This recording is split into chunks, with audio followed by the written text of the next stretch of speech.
좋은 아침입니다. 우리 찬양하시면서 아침 제풀 함께 드리시도록 하겠습니다.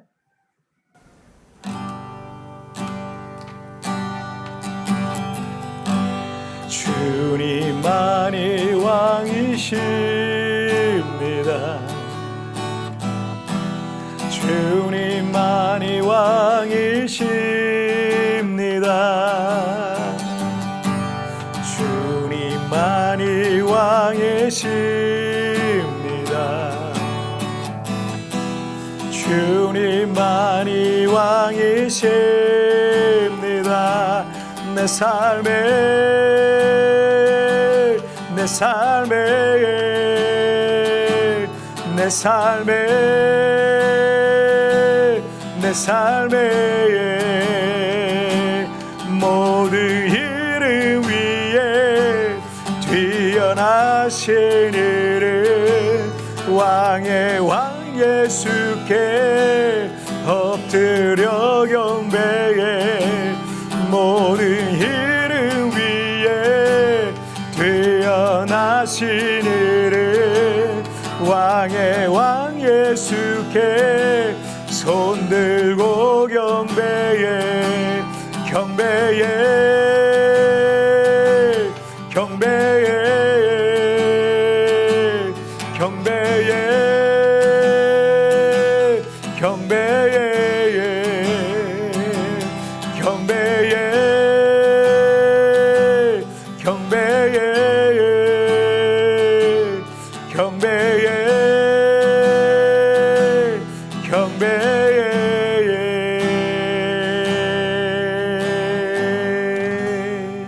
아멘.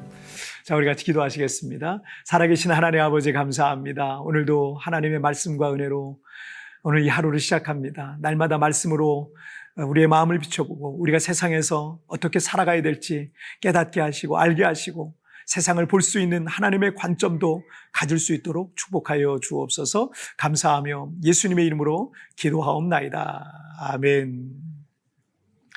오늘 우리에게 주신 하나님의 말씀은 사무엘상 18장 10절부터 16절까지의 말씀 제가 봉독해 올리도록 하겠습니다. 그 이튿날 하나님께서 부르시는 악령이 사울에게 힘있게 내리매 그가 집안에서 정신없이 떠들어대므로 다윗이 평일과 같이 순으로 수금을 타는데 그때 사울의 손에 창이 있는지라. 그가 스스로 이르기를 내가 다윗을 벽에 박으리라 하고 사울이 그 창을 던졌으나 다윗이 그의 앞에서 2번 피하였더라. 여호와께서 사울을 떠나 다윗과 함께 계심으로 사울이 그를 두려워한지라. 그러므로 사울이 그를 자기 곁에서 떠나게 하고 그를 천부장으로 삼음에 그가 백성 앞에 출입하며 다윗이 그의 모든 일을 지혜롭게 행하니라. 여호와께서 그와 함께 계시니라. 사울은 다윗이 크게 지혜롭게 행함을 보고 그를 두려워하였으나 온 이스라엘과 유다는 다윗을 사랑하였으니 그가 자기들 앞에 출입하기 때문이었더라. 아멘. 우리 크리스찬들은 대체로 착하고 좋은 마음으로 살려고 애를 쓰고 실제로도 참 순수한 마음으로 살아가는 분들이 많습니다. 그런데 우리가 살아가는 세상은 그리 크리스찬들이 살기에 만만치는 않습니다. 지금도 세계 곳곳에서 과격 이슬람 세력이 교회를 불태우고 크리스찬들을 참수하고 기독교를 박해하는 일들을 그런 일들이 종종 보고되고 있죠. 또 중국 공산주의 정권은 중국 내의 교회를 폐쇄하고 목사님들을 체포하고 크리스찬들을 박해하는 일들을 점점 확대하고 있습니다. 왜 이런 일들이 일어나고 있을까요? 첫째, 어둠은 빛을 싫어한다는 거예요. 크리스찬들은 아무 잘못도 없고 오히려 일반인들보다 더 선하고 좋은 마음으로 살아가는데 왜 이런 일들이 일어나고 있을까요?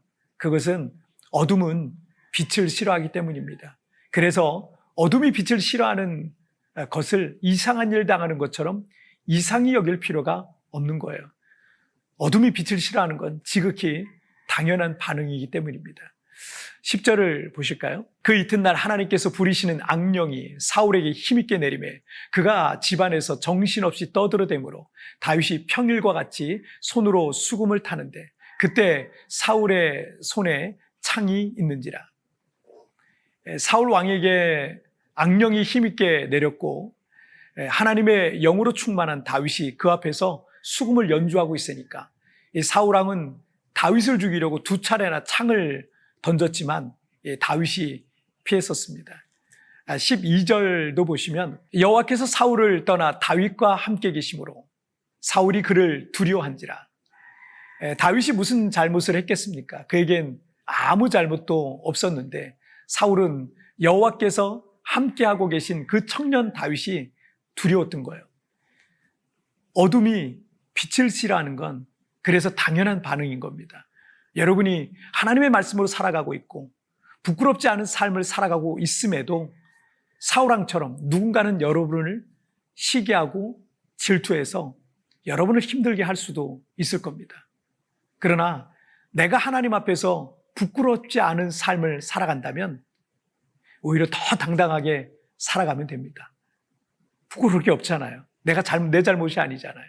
자, 그래서 우리가 믿음으로 삶을 살아가면서 모든 일들이 형통하고 순탄하게만 진행될 것이라고 기대하다 보면 주님께 실망하게 될 수도 있어요. 아니, 오히려 여러분이 믿음으로 살려고 하면 할수록 마귀는 여러분을 더 방해할 겁니다. 때로는 여러 가지 시험에 덫을 놓고 여러분을 기다리고 있을 거예요. 왜냐하면 어둠이 빛을 싫어하기 때문입니다. 그래서 세상에서 크리스찬으로 산다는 게 쉽지 않을 수 있지만 우리는 날마다 시험에 들지 않게 깨어 기도해야 할 것입니다. 둘째는 빛은 어리석음을 몰아낸다라는 겁니다. 어둠은 빛을 싫어하지만 빛은 어둠을 몰아내죠. 어둠이 빛을 싫어할 수밖에 없는 것은 그 빛이 어둠인 자신을 멸하기 때문인 거예요. 어둠이란 것은 우리에게 두려움을 줍니다. 그 당시는 이 어둠이 가장 강력한 힘을 갖고 있는 것 같고 나도 그 어둠 속에서 그것을 빠져나올 방법이 없어서 고통을 겪고 있을 수 있습니다. 하지만 빛이 비추는 순간 그 강력한 힘을 발휘하던 어둠은 순식간에 흔적도 없이 사라지는 것입니다. 자, 14절 말씀을 보실까요? 다윗이 그의 모든 일을 지혜롭게 행하니라. 여호와께서 그와 함께 계시니라. 그러니까 하나님의 빛 가운데 있는 다윗은 지혜로웠습니다. 그래서 그가 무엇을 하든지 그 모든 일을 지혜롭게 했다라는 거죠. 왜냐하면 빛 대신 하나님께서 다윗과 함께 하셨고 그 빛 대신 주님께서 모든 어리석음을 몰아내셨기 때문에 다윗에게는 지혜로움이 가득했던 겁니다. 저는 머리가 좀 나쁜 것 같고 기억력도 떨어지고 지적인 어떤 순발력도 없다라는 걸 저 스스로 너무 잘 알고 있습니다. 요즘에도 이제 쇼핑몰 같은 데 가면 주차를 해도 어디 세웠는지 한참을 제가 헤매요. 한참을 생각해야 찾아내기도 하고, 그리고 여기 세부에 산 지 오래됐는데도 여기 교민들이 많이 가는 이 아엘라 쇼핑몰 뭐 어디에서 만나자 이렇게 약속을 하면 아직까지도 그 장소를 헤맵니다. 그렇게 오래 살았는데. 그럴 때마다 나처럼 이렇게 모자란 사람을 써주시는 하나님 앞에 얼마나 감사한지 모릅니다. 그런데 제가 목회할 때마다, 설교할 때마다 하나님께서 이 어리석은 저에게 지혜를 주시는 걸 느껴요. 나는 참 모자란 사람인데 이렇게 부족한 사람에게 지혜를 주셔서 깨닫게 하시고 주님의 마음과 그 뜻을 깨달아서 주님의 몸된 교회를 섬기고 성도들에게 이 하나님의 말씀을 가르치는 이 귀한 일을, 이 중요한 일을 제가 하고 있는 겁니다. 가끔 어떤 성도들이 저한테 그래요. 우리 목사님은 정말 스마트하세요. 이렇게 말하면 얼마나 부끄러운지 몰라요. 왜냐면 제가 아니거든요. 제가 그래서 그때만 아이고 저 그렇지 않아요. 제가 머리도 많이 나쁩니다. 막 이렇게 대답하는데 그게 사실이거든요. 제가 저를 너무 잘합니다. 만약 저에게 여러분이 보시기에 좋아 보이는 지혜가 있다면 그건 제 지혜가 아니라 하나님의 지혜인 거예요. 우리 자녀들이 지혜로워지는 방법은요, 다윗처럼 주님을 참으로 사랑하고 예배할 때 하나님께서 지혜도 주실 거예요. 여러분, 지적으로 아주 뛰어나고 아주 지혜로운 분하고 가까이 지내고 자주 함께 식사도 하고 티타임도 가지며 지낸다면 그분이랑 대화하는 중에 거기서 얻게 되는 지혜와 지식이 얼마나 많겠습니까? 훌륭한 분이 옆에 있었더니 덩달아 지혜로워지는 거 아니겠습니까? 그러니 모든 지혜의 정점에 있으신 지혜의 근원이신 그 주님을 가까이 하는 사람은 당연히 지혜로워질 수밖에 없는 거예요. 빛이 어둠을 몰아낸다는 것은 죄의 어리석음 또한 몰아내는 것입니다. 예수님을 믿기 전에는 그 죄의 일들을 행할 때에도 그게 어리석은 건지 몰랐어요. 죄가 죄인 줄도 모르고 살던 시절이라 할 수 있겠습니다. 하지만 예수님을 믿고 나니까 내가 얼마나 바보 같은 짓을 하며 살았는지를 깨닫고 과거의 그 일이 얼마나 부끄러워지는지 모릅니다. 과거에 그런 생각과 그런 가치를 갖고 있었다는 게 너무나 부끄러워지는 거예요. 이것은 한 개인에게 더 나아가서 한 사회와 나라와 민족에게도 동일하게 적용이 됩니다. 그래서 예수 그리스도를 영접하는 한 사람이 구원받잖아요. 그 개인의 인생뿐만 아니라 그 집안의, 그 가문의 역사가 달라지기 시작하는 거예요. 전 세계 복음이 들어가는 곳마다 정치와 경제와 사회와 문화와 교육과 인권을 비롯한 모든 영역이 바르고 건강하게 성장해 나가는 것입니다. 선교학자들이 말하는 1040 윈도우라는 게 있어요. 10, 40 창이라고 이렇게 한국말로 번역하면 이 1040 윈도우라는 건요, 복음이 선포된 지 2000년이 흘렀지만 아직까지도 계속해서 복음을 거부하거나 다른 우상을 숭배하는 지역을 북20도에서 40도 안에 있는 이 민족과 나라들을 말합니다. 이 지역은요, 이슬람, 그리고 힌두교, 불교, 그리고 공산주의 정권으로 인한 무종교 비율이 가장 높은 곳들입니다.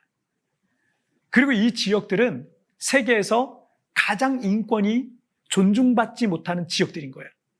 종교의 이름으로 얼마나 많은 사람들이 고통받고 있습니까? 경제적인 부분과 정치적인 부분 역시 가장 부패하고 가장 비상식적인 일들이 일어나고 있는 지역들이에요. 왜 그럴까요? 복음을 거부하고 있기 때문입니다. 어둠은 빛을 싫어하기 때문입니다. 만약 그들이 복음을 받아들인다면 그곳의 모든 어둠과 어리석음을 몰아내기 시작할 것입니다. 여러분, 오늘 세상에서 우리가 크리스찬으로 사는 게 쉽진 않지만 오늘 우리가 두 가지 말씀을 마음에 새겼으면 좋겠어요. 첫째는 어둠은 빛을 싫어한다. 둘째는 빛은 어리석음을 몰아낸다라는 것입니다. 자, 우리 같이 기도하실까요? 살아계신 하나님 아버지 감사합니다. 오늘도 우리가 세상에서 그리스도인으로 산다는 것이 때로는 어렵지만 이 세상에서 우리가 믿음으로 살아갈 수 있도록 빛 대신 주님의 빛의 자녀로 살아갈 수 있도록 하나님 도와주옵소서.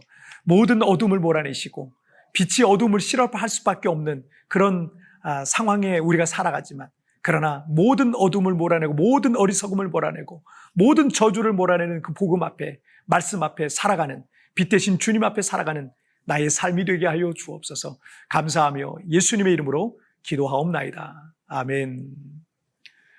여러분, TVN에 나오는 오늘의 묵상 보시면서 개인적으로 묵상하시고요. 짧게라도 뜨겁게 기도하시면서 오늘 하루 주님과 동행하시길 바랍니다. 내일 우리 굿모닝 채플에서 뵙겠습니다. 여러분 승리하세요. 예수 그리스도를 영접하는 한 사람이 구원받으면 그 개인의 인생뿐 아니라 그 가문의 역사가 달라지기 시작하는 것입니다.